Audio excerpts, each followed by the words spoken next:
Amigas y amigos, muy buenas tardes tengan todos ustedes. Los saluda con el afecto de siempre José Manuel Villalpando aquí en una emisión más de este su programa, La historia que quiero vivir, que como ustedes bien saben, cada sábado, los sábados a las 5 de la tarde, a las 17 horas en punto, se sube este programa y está disponible para todas y todos ustedes a través del canal de YouTube de José Manuel Villalpando, valga la redundancia, el canal de un servidor en donde cada sábado, semana a semana, a las 5 en puntito, subo el programa correspondiente de la semana que está en curso. Naturalmente, en ese canal pueden ustedes encontrar literalmente centenares de programas anteriores y así como el de esta semana, para que ustedes los puedan ver, escuchar cuando gusten, a la hora que quieran, puedan y lo deseen. Así de sencillo y así de cómodo es este canal. Se trata de un programa, como ya todos ustedes lo saben, que tiene como único fin, como único objetivo, platicar de historia. No tiene ningún otro interés, ni menos económico, ni está monetizado. Simplemente es por el gusto de estar con ustedes, acompañándonos, platicando, recordando el pasado. Por supuesto, les reitero que están a su disposición las vías electrónicas que permiten comunicarnos, bien sea a mi correo villalpandohistoriador@gmail.com, a mi página de Facebook Villalpando y la Historia, o también en los comentarios que permite el propio canal de YouTube, repito, de José Manuel Villalpando. Disculpen la redundancia. Amigas y amigos, si les parece bien, vamos a iniciar el programa de hoy. Y pues ya concluyó el proceso electoral y ya sabemos en todo México que tendremos nueva presidenta de la República. Una mujer, sí. De las dos competidoras, ya sabemos que obtuvo la más alta votación, inclusive en la historia de México, la doctora Claudia Sheinbaum.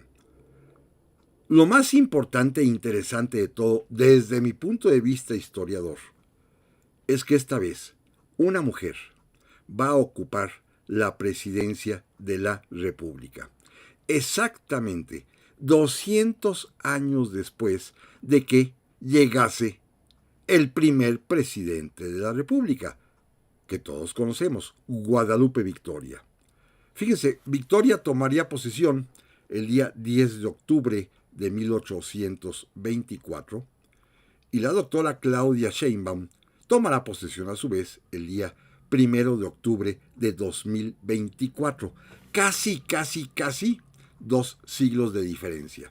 Es decir, 2 siglos fue la experiencia republicana de México, en la cual, a lo largo de estos 200 años, la silla presidencial fue ocupada por un varón, por un hombre. Apenas ahora, 200 años después de haber iniciado el tránsito por la vida republicana a los mexicanos, será ocupado por una mujer. Naturalmente, esto es el resultado de una larga lucha que comenzó hace mucho tiempo por la emancipación política de las mujeres, que ya en alguna ocasión hemos platicado, y hace poco recordábamos que apenas en el año de 1953, es decir, hace apenas 70 años, las mujeres en México tienen derechos políticos y pudieron votar y ser votadas. Apenas 7 décadas atrás. No es mucho, ¿eh? Es en realidad una democracia, la mexicana, muy joven, pero más joven todavía en cuestión del género femenino. Y finalmente, si a partir de aquel tiempo las mujeres comenzaron a votar, hasta 20 años después las mujeres comenzaron a ser electas para cargos públicos de representación popular, pudieron llegar a ser gobernadoras de los estados, que ha habido varias, pero nunca habían alcanzado la presidencia de la República, sino hasta ahora, donde estaba seguro que alguna de las dos contendientes lo sería. Es decir, ya los mexicanos, las mexicanas, nos preparamos desde hace algún tiempo para poder esperar, literalmente, con emoción, la llegada de una mujer. Una mujer, que eso es lo más importante de todo. A mí no me importa y no me interesa de qué partido, de qué coalición formara parte, sino para mí históricamente el hecho más trascendental es que sea una mujer. Miren, en la historia de México, a lo largo de estos 200 años de vida republicana, solamente en un caso, y por accidente, por unos cuantos meses, y porque así lo exigía el protocolo imperial en la época de Maximiliano, su esposa, la emperatriz Carlota, gobernó a México. Allá por los años de 1864 y 1865, durante un par de giras de trabajo que para conocer su imperio organizó Maximiliano, cuando salía de viaje, le encomendaba, según lo disponía inclusive las propias leyes imperiales, le encomendaba a su esposa, la emperatriz, el carácter de ser la regente gobernadora, quien gobernaría en la ausencia de su esposo, el emperador, mientras éste anduviese en estas giras imperiales para conocer los territorios de su imperio mexicano. Fue la única experiencia que hemos tenido en México de una mujer al frente del gobierno nacional. Única experiencia, ¿eh? Y además no fue precisamente muy grata para la propia Carlota, quien en sus cartas a sus familias, a su abuelita principalmente allá en Francia, le escribía contándole las angustias, los sufrimientos que la hicieron padecer. Fíjense esto interesante. Los mexicanos, especialmente los miembros del gabinete imperial, los ministros de Estado, que no querían obedecerla, que sentían ofensa, agravio de que una mujer les diera órdenes, pero no solamente ellos, los hombres, sino también sus propias damas de compañía, las mujeres que eran parte del séquito de la propia emperatriz. Señoras que, como cuenta una de ellas, Concha Lombardo, salían a pasear con Carlota, y la emperatriz, deseosa de conocer, pues detalles del imperio mexicano y particularmente de la capital, la Ciudad de México, les preguntaba de cuándo se había construido la catedral, de quién había sido el arquitecto que edificó el Palacio de Minería, y una serie de preguntas que hoy nos parecerían de conocimiento general, pero que las damas del séquito imperial desconocían por completo. Y para colmo, la propia Concha Lombardo se burlaba y decía que Carlota finalmente había perdido el juicio porque dedicaba su tiempo libre, en lugar de hacer labores propias del sexo femenino como coser y bordar, leía libros, y esto a las damas mexicanas les parecía arrogante y de mal gusto. Fue la única vez en la historia de México contemporáneo en que las mujeres nos gobernaron. Tenemos otro tipo de experiencias previamente, durante la época, digámoslo así, virreinal. Los virreyes venían con sus esposas, no gobernaban, pero en los días previos a la conquista, sí debemos, en buena medida, la conformación del México actual, de nuestra herencia cultural y legal, de la idea del descubrimiento de América, que fue obra de una mujer, de la reina Isabel la Católica. Tema que voy a platicar en un momentito más. Simplemente decirles que no sabemos si acaso en la época prehispánica, en alguna de las culturas originarias, las mujeres pudieran gobernar. Parece que no. Todos sabemos y lo hemos platicado con detalle, que más bien en esos tiempos remotos, las mujeres estaban sujetas a un estado de sometimiento, de vasallaje por parte de los hombres, que se manifestaba en muchos formas, como por ejemplo el matrimonio poligámico, pero fuera de ahí las mujeres no tenían mayor papel ni mayor relevancia y difícilmente sería que hubiesen gobernado. Solamente, insisto, y no nos tocó ya a nosotros, los novohispanos mexicanos, la presencia importante de la reina Isabel la Católica, que va a dar forma inclusive al trato a los indios, y después, ya en el siglo XIX, la emperatriz Carlota, que repito, gobernará por unos cuantos meses, en nombre de su esposo. Fuera de ahí, hasta 1982, una mujer fue aspirante, fue candidata a la presidencia de la República, me refiero a doña Rosario Ibarra de Piedra, que volvería a intentarlo también en 1988. Más adelante, en 1994, doña Cecilia Soto también sería candidata a la presidencia de la República. En 1994, doña Marcela Lombardo. En 2006, doña Patricia Mercado. En 2012, doña Josefina Vázquez Mota. En 2018 también lo intentaría doña Margarita Zavala.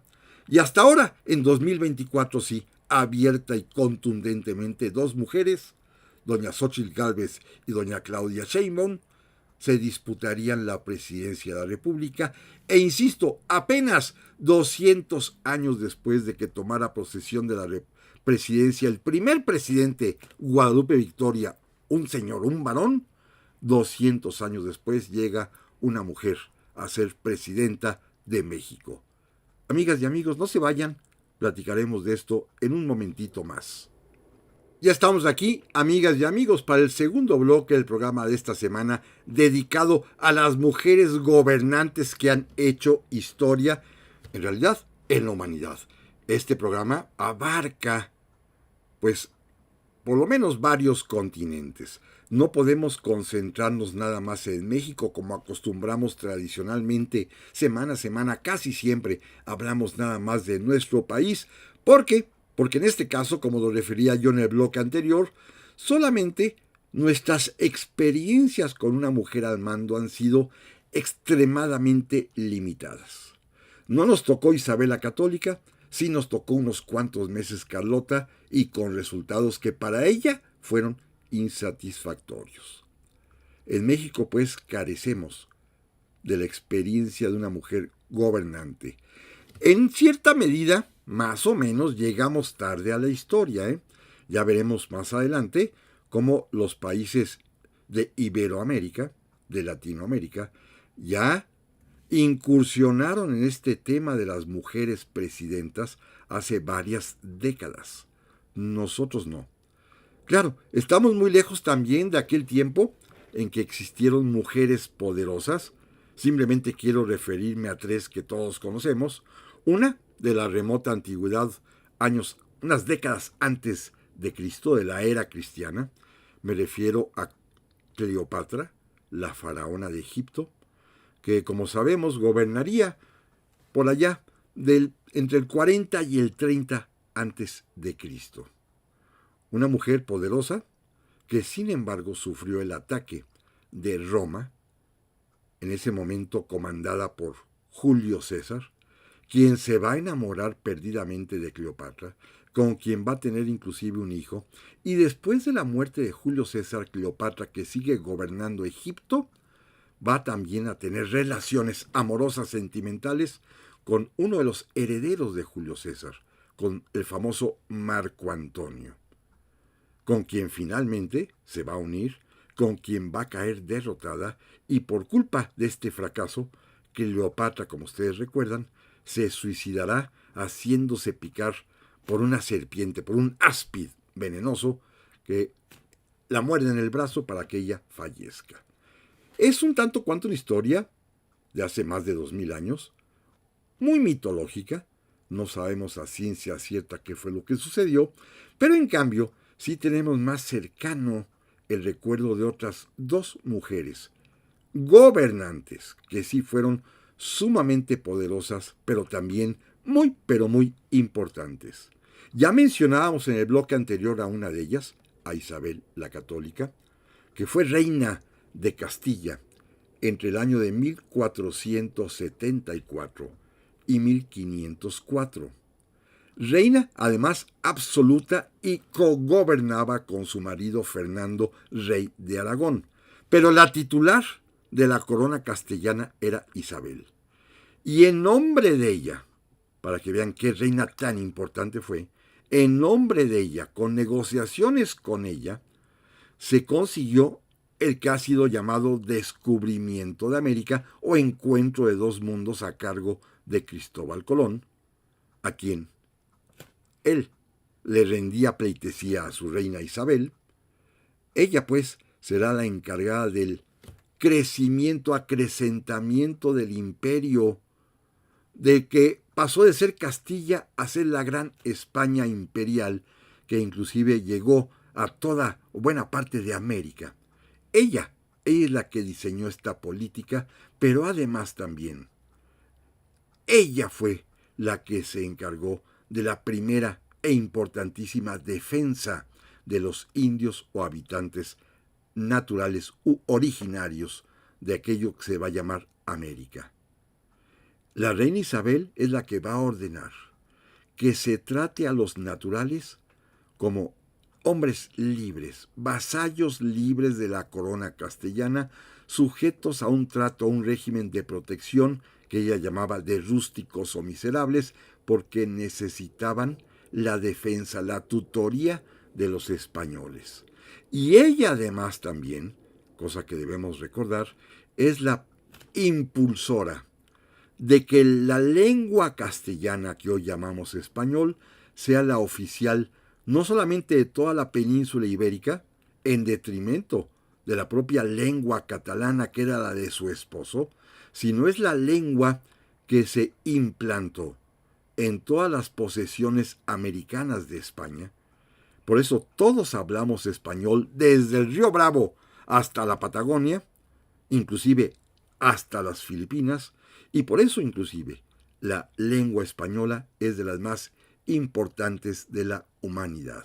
Se debió esto a la visión de la reina Isabel la Católica. Repito, el ensanchamiento del imperio a través del descubrimiento de América, la primera defensora de los derechos humanos de los naturales de esas regiones recién descubiertas y además la que difundió el idioma castellano en las regiones que bajo su dominio estaban por obra y gracia de Cristóbal Colón. Esto hizo la reina Isabel. Algo importante, Isabel la Católica gobierna de manera, como se decía entonces, absoluta. No tiene límites a su poder porque allá en el remoto para nosotros siglo XVI, hace 500 años, los reyes son absolutos. Están en el trono por ser los designados por Dios. Los súbditos les han jurado lealtad y obediencia. Ellos han prometido mantenerlos en justicia, pero nadie, salvo Dios, puede juzgar sus actos. Los soberanos de aquel tiempo, repito, en el siglo XVI, tanto el caso de Isabel como el que veremos enseguida, son reyes absolutos. No hay ningún poder encima de ellos, salvo el de Dios, el que ellos llaman del derecho natural, porque solamente Dios tiene el derecho, valga la redundancia, de reprenderlos. El otro caso también del propio siglo XVI, pero ya en su segunda mitad, también muy conocido, también Isabel, pero es Isabel I de Inglaterra. La reina que expande el imperio inglés, la reina que derrota inclusive a los españoles con la famosa Armada Invencible, que fue derrotada por los ingleses. La reina que logra afianzar la religión anglicana en las islas. La reina que logra hacer de Inglaterra una potencia comercial y naval. La reina que inclusive es la que coloniza las costas de América del Norte. La reina, pues, que se convierte en una especie de imán protector del imperio británico, es la reina Isabel I de Inglaterra, también una reina absoluta. Las mujeres en ese tiempo, y esto es interesante, tanto en la monarquía británica como en la monarquía española, le conceden al soberano un poder inmenso, pero ambas monarquías se distinguen porque allí las mujeres sí pueden gobernar. Las mujeres sí llegan a ocupar el trono, como lo hicieron estas dos monarcas que son importantísimas. Años después, siglos después, habrá otra monarca también poderosa, Catalina de Rusia, que todos recordamos, ya en el siglo XVIII, pero una monarca ya que va a estar sujeta a la crítica porque estamos en plena época ya de la Ilustración y aunque ella seguirá siendo una reina que gobierna de manera absoluta y despótica, pues finalmente su legado no será tan enorme como sí lo fue el de Isabel de Inglaterra y el de Isabel la Católica. Ya a partir del siglo XIX, las monarquías europeas, salvo la rusa, pero las otras, por ejemplo España e Inglaterra, entrarán al régimen parlamentario constitucional. Respetarán la monarquía. Habrá monarcas, reyes y reinas que volverán a existir, pero las reinas o los reyes ya no gobiernan directamente, sino que lo hacen los representantes a través del Parlamento, quienes eligen entre ellos a un primer ministro. Las reinas ocuparán y los reyes ocuparán únicamente un papel protocolario como jefes del Estado, pero ya no gobiernan, carecen en realidad de poder. Muy distinta situación a la que comentamos hace un momento ocurría en el siglo XVI con Isabel la Católica o con Isabel I de Inglaterra. Las nuevas reinas de estas grandes potencias, por ejemplo, en España ya habrá una Isabel II, pero gobierna bajo el régimen parlamentario, es decir, hay un primer ministro que se encarga de todo y ella es únicamente la jefa del Estado, o Inglaterra, que tiene dos reinas muy importantes y muy conocidas que también nada más ocupan la titularidad del Estado, pero no gobiernan directamente. Me refiero, y todos lo recuerdan, a la reina Victoria, que gobernaría toda la segunda mitad del siglo XIX, o a la reina Isabel II, que gobernó desde 1952-53 hasta el año pasado en que falleció. Reinas ambas de Inglaterra, pero las dos en su carácter de jefe de Estado nada más, porque tienen primeros ministros que provienen de los parlamentos, que son quienes en realidad se encargan de la titularidad del poder ejecutivo. Ya son reinas como Margarita de Dinamarca, la reina Juliana de Holanda y algunas otras más que todavía por ahí existen, que no gobiernan directamente, sino quienes se encargan son los primeros ministros y ellas únicamente son titulares de la jefatura del Estado. Pero de esto, amigas y amigos, no se vayan. Si les parece bien, vamos a seguir platicando en unos momentitos más. Ya estamos aquí, amigas y amigos, para el tercer bloque del programa esta semana dedicado a conocer las mujeres que en el mundo han gobernado. Han gobernado, por supuesto, porque en México ya estamos a punto de vivir esa experiencia. Después de 200 años de vida republicana, por primera vez una mujer, la doctora Claudia Sheinbaum, se sentará en la silla presidencial para encargarse del poder ejecutivo de la nación. 200 años justamente atrás, tomó posesión de la presidencia de la República el primero de ellos, Guadalupe Victoria. Desde entonces han sido puros hombres, puros varones, y apenas ahora México tiene la oportunidad de vivir este cambio que sí es muy importante porque las mujeres tienen, como lo vamos a ver ahorita, una sensibilidad diferente para el ejercicio de la alta política y para el buen gobierno, que esperamos que así le vaya a México, que le vaya bien, porque tiene a una mujer, la que haya sido, cualquiera de las dos, la que ganó en este caso, tiene esa característica de ser mujer. Y las mujeres, repito, a lo largo de la historia, como ahorita veremos, se han destacado cuando gobiernan. Ya vimos las gobernantas de épocas anteriores, de hace varios siglos, particularmente Isabel la Católica e Isabel I de Inglaterra, y las mujeres dejaron de gobernar durante mucho tiempo, hasta en realidad la segunda mitad del siglo XX, que es cuando reaparecen en los escenarios políticos de las naciones y se les confían sus gobiernos. Miren, vamos a distinguir dos tipos de mujeres que gobiernan. En este bloque, si les parece bien, vamos a platicar de las presidentas de gobierno o primeras ministras de gobiernos.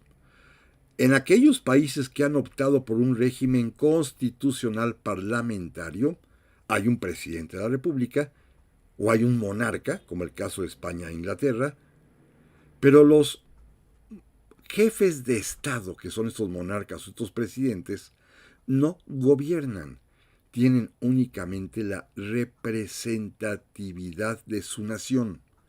Quienes verdaderamente ejercen el poder ejecutivo son los primeros ministros, normalmente los líderes de los partidos mejor votados en las cámaras, en los parlamentos, sobre todo, repito, en Europa o en los países influenciados por la propia tradición europea. La primera mujer que como primer ministro gobernó a un país en el mundo, pero además a un gran país, sobre todo por su población, que es de las mayores de todo el globo terráqueo, en el año de 1966, por ser líder de un partido que gana las elecciones, ocurrió en la India. Y me refiero a la famosísima política hindú, Indira Gandhi. Indira Gandhi, quien va a gobernar en dos etapas.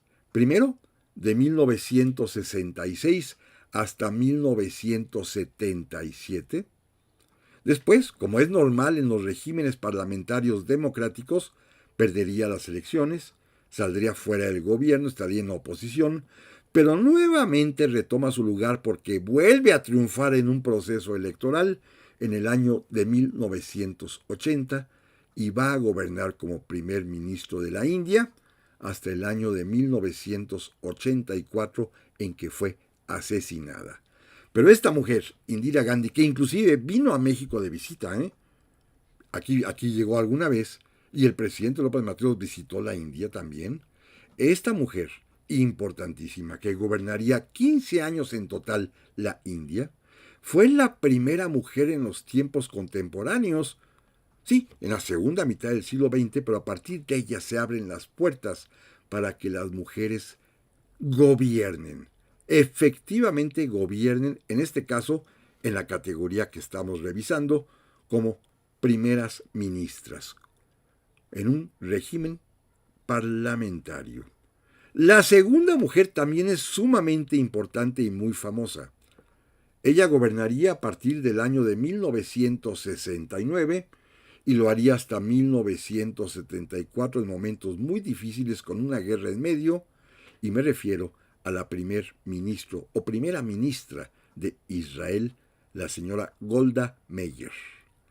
Golda Meir será primer ministro de Israel en los años terribles, cuando la Olimpiada en 1972, que hubo una masacre de deportistas israelíes allá en Múnich, en Alemania, y también en 1973 durante la guerra de Yom Kippur, que libró contra Siria, contra Líbano, contra Egipto, y de la cual salió vencedora. Fue una mujer importantísima en la política israelita, Golda Meir.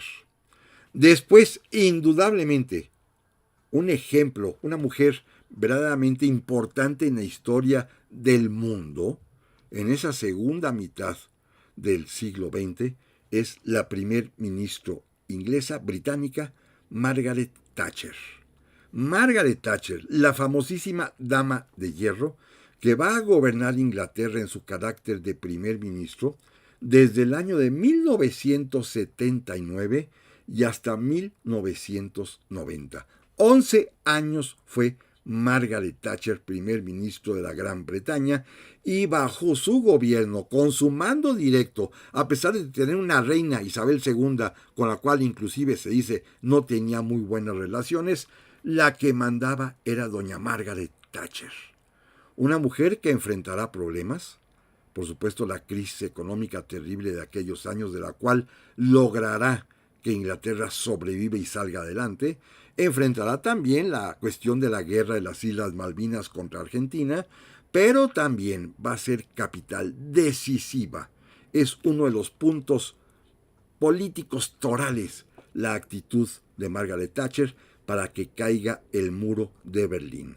Ella, junto con Ronald Reagan, presidente de Estados Unidos, y con Juan Pablo II, el Papa de entonces, serán los principales promotores de la caída del muro de Berlín. Margaret Thatcher fue una estadista de primer nivel de la Gran Bretaña.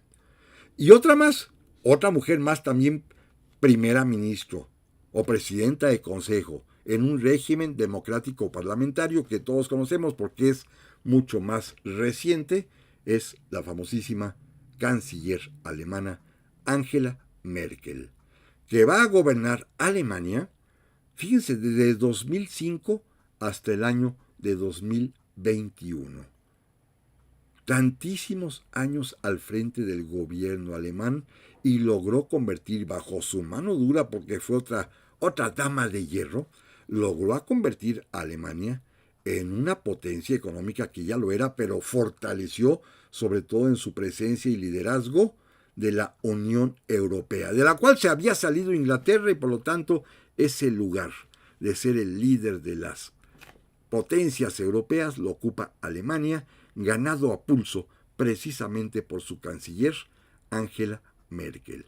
Dos mujeres, las que hemos comentado, que han contribuido de manera decisiva al diseño de nuestro tiempo. Porque Indira Gandhi y porque Golda Meir fueron un tiempo anterior, antes de la caída del muro de Berlín, pero en la época neoliberal, para llamarla de esa manera, Margaret Thatcher y Angela Merkel, de Inglaterra y de Alemania respectivamente, son capitales para entender el mundo de hoy. Son dos mujeres que fueron fundamentales en la concepción actual que tienen la mayoría de los países que son llamados del bloque occidental, los países libres, los países democráticos, que han tenido la fortuna de tener a dos mujeres de tamaños, dos damas de hierro, que los encabezaron.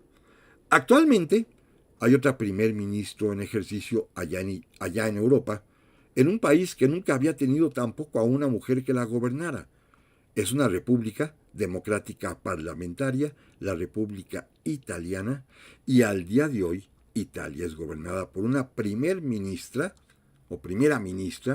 doña Giorgia Meloni, que ocupó el cargo a partir de 2022 y sigue actualmente en su calidad de primer ministro, de primera ministra. En Europa hay varias repúblicas, muchas de ellas, la gran mayoría de ellas con el régimen parlamentario, es decir, repito, hay un presidente de la república que no gobierna, que representa el Estado, y simplemente déjenme decirles que en varias de estas repúblicas las mujeres han sido ya presidentas. No diré los nombres porque me cuesta además trabajo decirlos en su idioma original, porque son normalmente nombres ya eslavos, pero hay presidenta en Eslovaquia, hubo presidenta en Lituania, en Letonia. Bueno, al día de hoy, hasta en el extremo oriental del Océano Pacífico, en Nueva Zelanda, hubo una presidenta muy famosa, la presidenta Jacinta Ardern. Y Jacinta Ardern se volvió famosa, a lo mejor ustedes lo recuerdan, porque gobernó Nueva Zelanda entre 2017 y 2023, y a ella le tocó enfrentar la pandemia del COVID, y como todos sabemos, Nueva Zelanda fue un país en el cual el COVID casi no tuvo efecto por las medidas protectoras. Claro, es un país de primer mundo muy rico que tomó la presidenta Jacinta Ardern, quien se retiró porque necesitaba ya cumplir con sus deberes de ser mamá. Así que esto es las mujeres que gobiernan y que han gobernado y que han inclusive diseñado el horizonte mundial que hoy vivimos. Particularmente, y las cuatro las quiero mencionar, Indira Gandhi, Golda Meir, Margaret Thatcher y Angela Merkel. Pero amigas y amigos, no se vayan, volvemos en un momentito más. Ya estamos aquí, amigas y amigos, para el cuarto y último bloque del programa de esta semana, dedicado a una especie de recuento mundial de las mujeres que han gobernado a diversos países en diversos tiempos, desde el pasado muy remoto, el pasado allá hace 5 siglos, hace un par de décadas, 50, 60 años, y particularmente las que hoy gobiernan, en alusión directa a que México por primera vez, como lo he estado repitiendo, después de 200 años de iniciada su vida republicana, será gobernado por una mujer, la doctora Claudia Sheinbaum. Ha habido presidentas de la República así con poder ejecutivo en América Latina.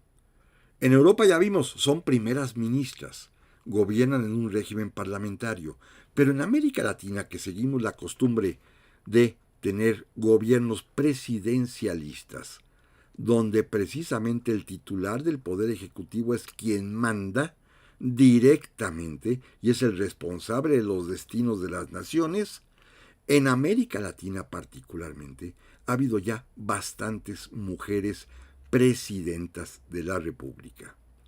Algunas llegaron porque eran vicepresidentas, pero otras más, la gran mayoría, ya alcanzaron las distintas responsabilidades presidenciales en varios países a través de elecciones populares. Ganaron el puesto, como en el caso mexicano, en una elección y triunfaron sobre sus oponentes. Son varios casos así. Miren, en América Latina, para empezar, la primera mujer que fue presidenta de la República lo fue un poquito por casualidad porque su esposo era presidente y a ella la eligieron vicepresidenta. Me refiero a María Isabel Martínez de Perón, la mujer, la segunda esposa del general Juan Domingo Perón, que después de regresar al exilio se convirtió en presidente de la República, y su esposa Isabelita fue considerada vicepresidenta. Fallece Perón y doña Isabel Martínez de Perón será presidenta de la República Argentina un par de años. No fue por elección popular, de alguna manera. Sí, la gente votó por la fórmula Perón y su esposa, pero heredó la silla presidencial o el palacio de la Casa Rosada allá en Buenos Aires, porque su esposo era el presidente y era la viuda, entre 1974 y 1976, en que fue derrocada por el famoso golpe de Estado militar allá en la Argentina.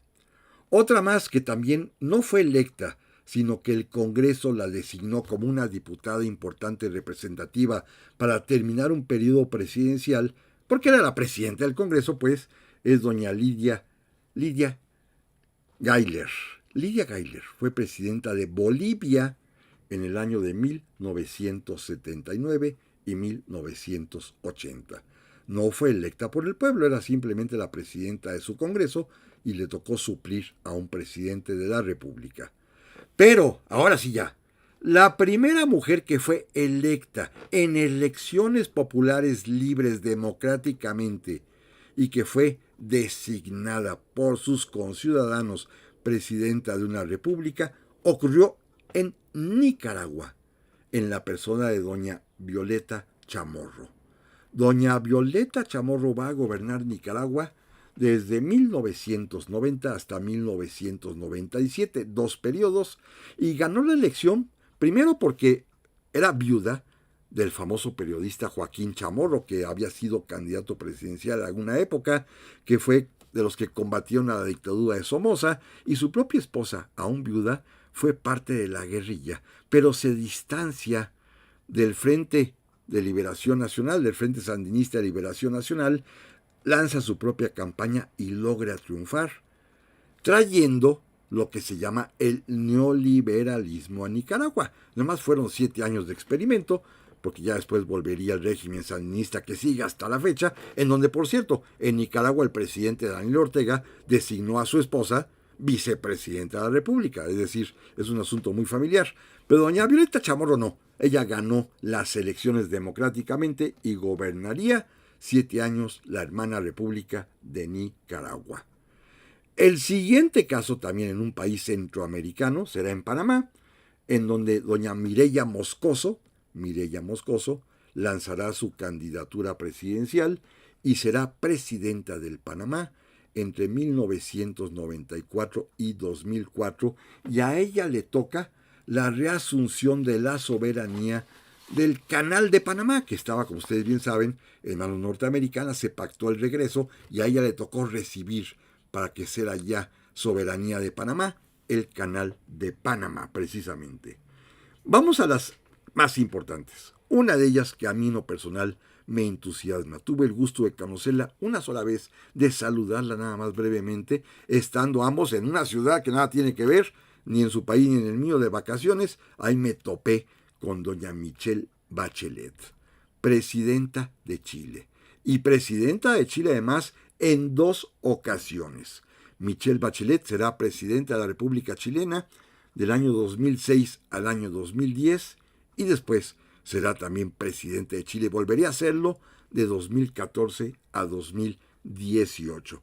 Una mujer de primer nivel, del Partido Socialista Chileno, sí, claro, hija de un militar que se opuso al golpe de Estado de Pinochet y que fue asesinado por ello, médica de profesión y que, pues al restablecerse la libertad en Chile, cuando regresa a Chile, decide participar en política y en el primer gobierno socialista que hubo en el año 2000 del presidente Lagos, ocuparía, fíjense, una médica, el cargo de ministra de Defensa y después se lanzaría ya a la candidatura presidencial, ganaría en 2 ocasiones, repito, e hizo quizás uno de los mejores gobiernos de la hermana República Chilena, doña Michelle Bachelet. En un país en donde además se acostumbra la alternancia. Cada 4 años hay elecciones y normalmente oscilan de un partido a otro, de un partido a otro, de un extremo a otro. Michelle Bachelet fue presidenta 4 años, la suplió un hombre de extrema derecha, ella volverá a regresar a la presidencia, la volverá a suplir el mismo hombre de derecha, quien acaba de fallecer recientemente, y ahora nuevamente hay un personaje de izquierda mucho más joven como presidente de Chile. Ahí les gusta mucho la alternancia política. Pero insisto, Michelle Bachelet, repito, a quien tuve el gusto de saludar, 5 o 10 minutos de breve plática, simplemente decirle, soy su admirador mexicano. Una mujer de primer nivel, Michelle Bachelet. También fue presidenta electa y en 2 ocasiones de su país, la que antes había sido ya primera dama de un presidente, del presidente Néstor Kirchner, va a promover a su esposa, que era senadora de la República, Cristina Fernández de Kirchner, para ser presidente y va a ganar. Y durante 2 septenios, allá son cada 7 años consecutivos, María Cristina Fernández de Kirchner será la presidenta de Argentina. En 2015 compitió para ser vicepresidenta y acaba en realidad de dejar de serlo hace muy poco, fue vicepresidenta de la República Chilena, pero es una política importantísima en aquel país del partido peronista, Cristina Fernández de Kirchner, que repito, gobernó la Argentina entre 2007 y 2015. Una política de primer nivel. Otra más que también ganó las elecciones, aunque fue derrocada, en el Brasil, la señora Dilma Rousseff, fue también presidenta de la hermana República de Brasil del 2011 al 2016. Una mujer importante, una mujer que fue derrocada porque los brasileños son igualmente tempestuosos también para sus cuestiones políticas, y una mujer pues que se destacó porque fue la que abrió Brasil al mundo en el sentido económico, con una política de apertura comercial. Y por último, en este recuento de mujeres presidentas, la que es actualmente presidenta de un país hermano, también centroamericano, es doña Xiomara Castro. Xiomara con X, Xiomara Castro, presidenta de Honduras desde el año 2022. Una mujer que también había sido primera dama. Su esposo, el presidente Zelaya, había sido derrocado en el año 2009. Ella es la esposa del presidente derrocado e intentaría competir en las elecciones presidenciales en su país en 2 ocasiones anteriores y hasta la tercera, que fue la vencida, lo consiguió. Fíjense este carácter que en Sudamérica muchas veces las esposas de presidentes después quieren ser presidentas. Sucedió con Isabel Martínez de Perón, sucedió con Cristina Fernández de Kirchner, sucede actualmente en Nicaragua con Daniel Ortega y su esposa, que es la vicepresidenta, sucedió con Xiomara Castro de Honduras, que ahora es la presidenta después de haberlo intentado en 3 ocasiones. Aquí en alguna época se llegó a decir, ¿se acuerdan? En los tiempos de Vicente Fox, que Marta Sagún quería, pero ni siquiera figuró, a pesar de que dicen que hizo campaña. Pero en América somos muy dados a eso, a que las esposas quieran continuar la tradición de los maridos, lo cual afortunadamente en México no ha sido el caso, y al contrario, lo que debemos celebrar es que el día de hoy una mujer sea presidenta de la República, que esperamos tenga, como estas que hemos mencionado, ese buen tino, ese buen sentido, esa manera de poder dirigir la política de un país como México, enorme, la 13ª potencia mundial, un país que estará por primera vez en manos bajo el buen gobierno de una mujer, que son los deseos que tenemos todos una vez pasado el proceso electoral, olvidada la campaña y los rencores. Lo que deseamos es el bien de México, ahora en manos de una presidenta, la doctora Claudia Sheinbaum, que sea para bien y que siga el ejemplo de las otras mujeres que han gobernado al mundo. Gracias, amigas y amigos, y aquí nos vemos la próxima semana, primero Dios.